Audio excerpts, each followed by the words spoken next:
Hi friends, welcome back to my channel. If you are new here, my name is Daira. Welcome.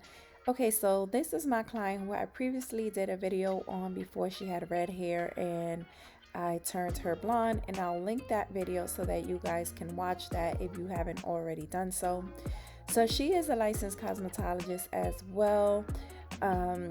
She doesn't do hair, but since she has the knowledge of doing hair, she's always doing her own colors and just trying different and bold things with her hair. So she decided to color her hair blue, as you can see. So I am going to do a sew-in on her hair, and the first thing that I am going to do, as you can see, is give her a very nice good trim so that we can put her hair away in its healthiest state possible. So I'm just gonna cut the ends at the bottom, just made it nice and even, cut away all the breakage that she had on the bottom, and then I just pull it up to make sure that I'm also getting the split ends that are in the middle.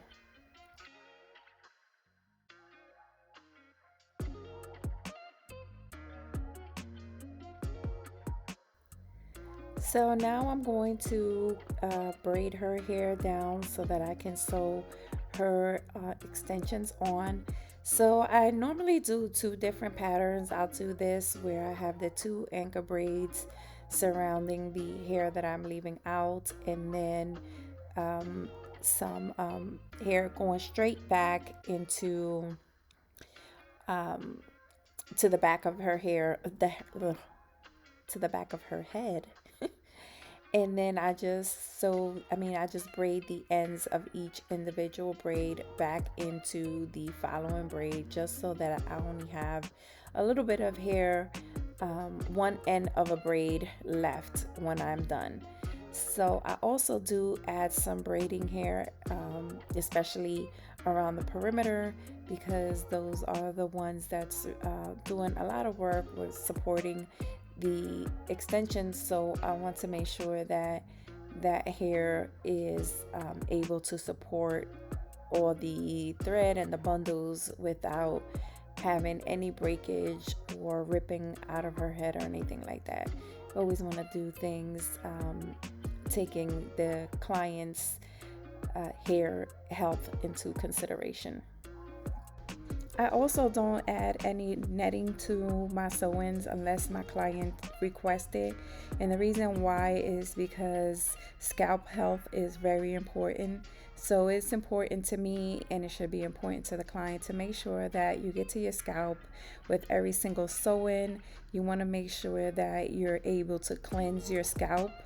Of course, you'll wash your hair as well, but sometimes when the hair is braided up, you're not going to really get a good clean. But if you cleanse your scalp very well as you can, you'll keep your scalp healthy. And if you want to scratch on your scalp or apply any oils or anything like that, it's just so much more easier to do if you don't have a net. So I can secure a sew-in well enough without a net. But of course, I do what my clients ask. So if they prefer a net, I will most certainly use one. But in this case, I am not using one because I don't need it to get her hair in and secured, and she didn't want one. So we didn't use one.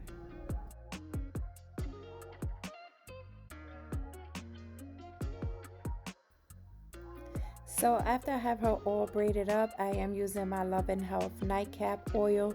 Now this is an anti-itch and hair growth oil.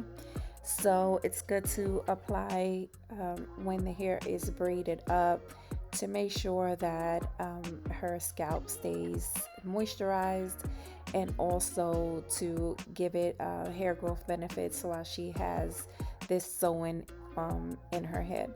So as you can see, I did already put one bundle in, and she colored this hair herself, so it was still a little bit wet when she came in. So I'm just going through and working smarter and not harder, since I had to blow dry the hair, which I always do anyway. 'Cause typically I use my raw hair. I always blow dry that as well, but since this one was wet, I'm blow drying it to dry it as opposed to blow drying it to make it as straight as possible before flat ironing. But I took my time and blow dry each bundle as I was putting it in, so that I wouldn't have to worry about getting underneath and making sure everything is dry and having a part and section of hair and all that. I just blow dried each one as I put it in. So as you can see, I'm just going through and looping the needle once just to lock in um, the stitch to make sure that it stays. In some parts I'll do it twice as I got closer to the perimeter of her hair. And then once my thread was done, I always wrap the needle a couple of times, and then I'll cut the remaining thread off the needle and then tie it. And then when I go to start the next needle, what I do is start a stitch before the last one, just in case if any of the last stitch of each needle gets loose for whatever reason. There's always another prior to it to make sure that it'll hold the hair up.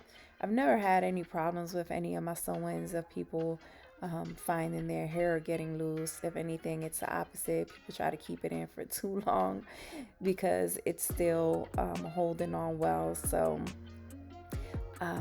yeah, that's the method that I use. And depending on how the hair is braided and the client, sometimes I don't even lock any of the stitches. I just I'll lock the ones around the perimeter, and then just in between I'll just sew the needle through. I don't think I did this with this sewing at all, so you won't be able to see it, but here you'll see what I mean. After I finished that last stitch, I tied it and then cut the remainder thread, and you'll see that I started before that last stitch and made sure I had a good tight knot there to make sure that, you know, the previous one that I did gets loose for whatever reason, that one will make sure to keep everything held up. So yeah, I don't cut my bundles when I'm going through, just because I don't know if my client is going to want to use the hair again, and also I don't know if it will cause any shedding. So I really only cut when I get to the top, just because I want it to be as flat as possible. So I do the flip method on the perimeter when I get to the end. So sometimes, depending on how flat the wefts are, I might flip over both, one on top of the other, or if it's really thick, then I'll stitch both of them at the braid before the perimeter braid, and then I'll just carry half of the weft over and flip that, and then I'll join them back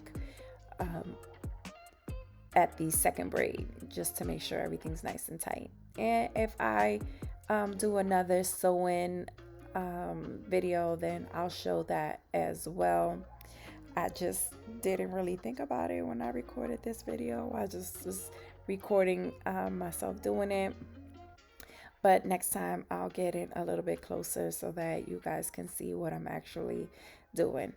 So yeah, so we just applied 3 bundles. Like I said, she colored all 3 of these, and I kind of decided to choose the one that was closest to the blue in her hair on top, just so that when I straighten it and blend it in, it looks a lot nicer. Because as you can see, the bundles came out with a variety of blues, which at first I wasn't sure how I was gonna look, but once we got the bundles sold in, I realized that it was going to look very pretty. So yeah, As you can see, I locked that one in, and then I blow dry this one as well. I didn't record the last one because it's the same thing that I did with the first two. So as you can see, I did go through and flat iron these bundles straight. And what I did was just took my time with going down the strands just so that I can get as smooth as possible without me having to go over it a whole lot of times. So this video is sped up a little bit right here, so that just lets you know how slow I took my time in going down and making sure that every piece was straight, especially since I was taking larger sections. But it did help a whole lot to blow dry the hair beforehand. And I did use my Love and Health serum, Protect Me serum, which is a heat protectant, and it also helps protect the hair against humidity, which we know whether it is natural hair or extensions, the humidity is vicious. So you always want to use some kind of heat protectant or something that's going to help with avoiding the hair frizzing up. So yes, I'm just gonna go through and straighten everything, and then straighten her hair and just blend it in.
So I am using my Paul Mitchell Neural Flat Iron to straighten the hair. And um, as you see, gave her a part in the middle, and that's always so funny. My clients always laugh at me because sometimes I start damn near at the bridge of their nose to make sure that I get the middle part straight.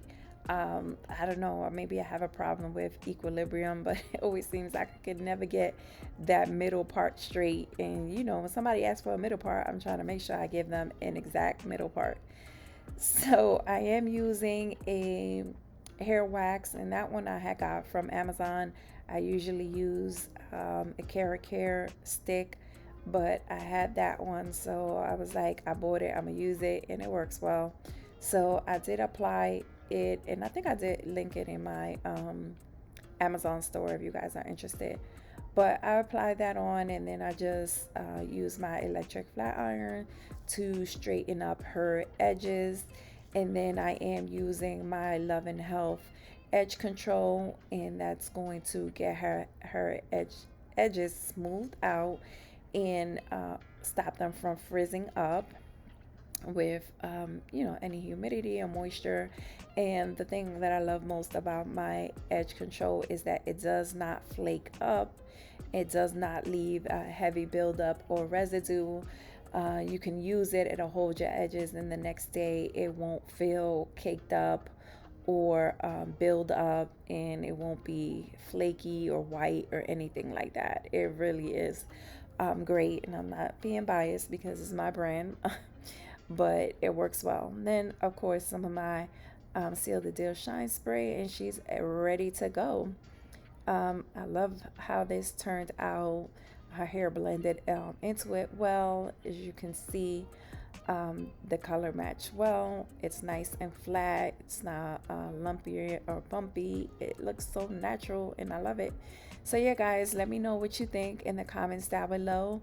Thank you so much for watching. Make sure you follow my Instagram. And yeah, guys, I'll see you in my next one.